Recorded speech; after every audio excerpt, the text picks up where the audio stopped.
Hey everybody, it's me, Angel Benton. How are you all doing today? Today was back to work Monday, and I had a lot of people uh, just be interested and curious about the whole seasonal affective disorder thing. So I'm more than happy to talk about my particular. There's lots of different kinds of it, but I mine is a lack of mine. I actually have a vitamin D deficiency, so whenever there's no sunlight, it affects my mood that way. So, you know, then it's difficult for me to be the little ray of sunshine that everyone loves so much. Just kidding. So I'm enjoying a nice Bloody Mary. It is real good, and it is. It reminds me of this story that just happened on Thanksgiving. So Thanksgiving, my mom and my little sister and we all go to Thanksgiving dinner at this old tiki steakhouse in Glendale called Damon's. Um, it's been around forever since forever. It's been around a long, long time. And we were eating there, and my mom was having a Bloody Mary, and she had like three of them. And my little sister was like, "Wow, are you gonna be okay?" Because she was driving us home, because we were getting trashed. And she's like, "Mom, are you gonna be okay to drive us home?" And she goes, "Oh, honey, it's just vegetables." Okay, she didn't do it in that voice, but it was so Karen Walker the way that she said it. It was so damn funny. I was dying laughing. Of course, I might have been a little bit tipsy too, but or a little of column A and a little of column B. What are you gonna be? What are you gonna say, right? Anyways, enough about my crazy family. Vanderpump Rules. So you know how I said that when they first started that they were kind of starting off slow, but you can tell they're going to be ramping up the season. Well, this episode was the best so far of the episodes that have aired of this season, but it wasn't what I was expecting. Like, at first, well, I went through this whole roller coaster up and down of emotions because when the show first started, I was like, okay, this is going to be good. This is apparently the good episode. I'm excited. Okay, it's getting to this. And then they were talking about, and then the chick, Ellie, was talking about how when she had sex with James, he basically told her during sex that she meant nothing to him and that she was just some thirsty girl. So she took a picture of her sleeping in bed with him and time stamped it to make sure that people knew that she had proof. Those are the receipts. So when people say show me the receipts, that's exactly she brought the fucking receipts. So I give that girl props. However, I mean, the big thing that everyone is talking about is Lala's married boyfriend, right? First of all, I swear to God, so last year at White Party, when Erica Jane performed, who, by the way, FYI, mega fierce. I love you, Erica. I love you. You are the best. She's awesome. So I saw she was one of the performers at the tea dance at White Party, and before that there was someone else. This chick, she's got a circuit career. What is her name? Oh my God, it's killing me that I can't remember her name. But I don't know why. She only did like a couple songs and that was it. So I don't know if she was just supposed to be there or if she just showed up. Inaya Day. Thank you.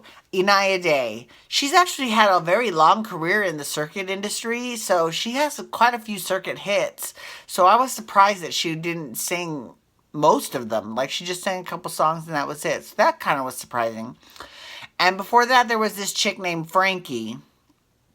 Now, here's what ties it into Lala. I'm sorry, I know I'm rambling. Okay, Frankie looks just like Lala, or at least from far away she does, right? She looks just like Lala, and when she had this one song that goes, "Ooh, did I fuck your boyfriend?" Right? So I mean, come on, doesn't that sound like something that you would expect Lala to sing? So I was like, okay, go Lala, you go, whatever, right? And it totally was not Lala. So I was like, okay. That is not the first time that I have made mistakes like that. It's like that kind time that on Dancing for Relevancy when um Lunchbox Larry or whatever the hell his name is, I totally thought it was Ruben Studdard. Like I was like, oh, it's Ruben Studdard. Good. He's got a new hit out. That's good. Yeah, it wasn't him. Whoops. Anyways, so Lala apparently has this married boyfriend, but she is not copping to it. She is just deny, deny, deny all day long. She's like, but the good, so at first I'm thinking, okay, well, is this really what, because they show a clip for the commercials, and they showed a clip of Stassi saying, and there was sexting videos on the telephone. Okay, well, I thought that they were talking at first, because we're being led to believe that they were talking about this picture that this chick took in bed with James, right? No, no, no. She was talking about that's how the married man's wife found out about Lala. So that is a little more salacious. So I was like, oh, okay. All right, you go. Um, and then, Tom and Katie, they're constantly fighting. Like, it's like constantly. Although, wait, before we get into Tom and Katie, Ariana managed to have a decent conversation with Kristen.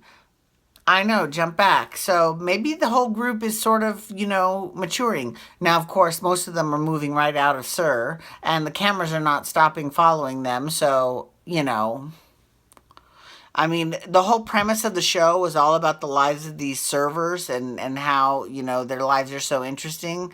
Well, that's great, but I'm sure there are other people that work at Sir or at Pump or at Villa Blanca that have just as interesting lives. So, let's give them a chance. If you're not going to work at Sir anymore, I mean, like, Brittany still works at Sir. Stassi, Katie, Kristen, Tom Schwartz, James just got fired last week.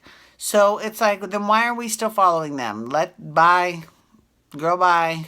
I mean, like, you know what I'm saying? Like, that proves to me that this is more about the television series than it is about the actual restaurant. So, but whatever. It is what it is, right? It's still a great show, regardless. So it's not like I'm, throwing that much shade. I'm not. I'm just saying that, you can't really say that it's about the people at Sir when more than half the people on the show don't work at Sir anymore. Right? Am I right? Am I right in that? Um, anyways, so Jax was there just he wasn't doing anything except spreading the gossip. I mean, big surprise, right? Let's put on our surprise face. I used to say that a lot. Oh, let me put on my surprise face.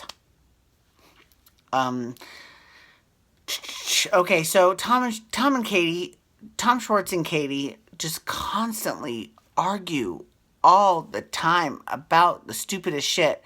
So, Katie, you just need to realize Tom's cheap. Period. The end of it. I know you want this big princess wedding, but it's like, and Tom, you need to realize Bravo's got to pay for some of that. So you can just chill out and shut the fuck up. Both of you. I mean, really. Time out. I mean, come on. Just saying. There's so many things that they could be fighting about in their relationship. The wedding is not one of them. Because apparently Tom made some joke that wasn't that funny to Katie because she's real hypersensitive about it, and she let him have it, and she said his dick didn't work, which it's pretty funny. I'm not going to lie. That was a good lie. That was pretty funny. And he's like, what? My dick works great. I mean, what do you expect him to say? Like, oh yeah, you're right. My dick doesn't work. Really? Really? No. It's so funny. Um, but apparently next week's episode is all about the Pulse nightclub shooting, and there was a shooter that was apprehended on his way to Gay Pride in LA. So I'm definitely going to be watching that for sure.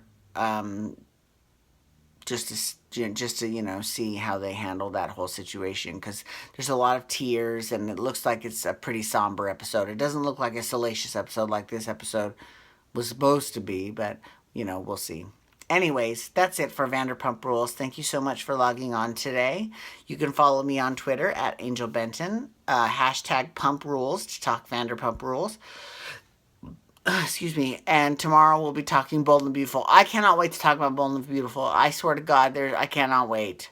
I cannot wait. I've got so much I've got to get off my chest for Bold and Beautiful. It's just driving me crazy. All right. Peace out, everybody. Wubba, wubba, wubba.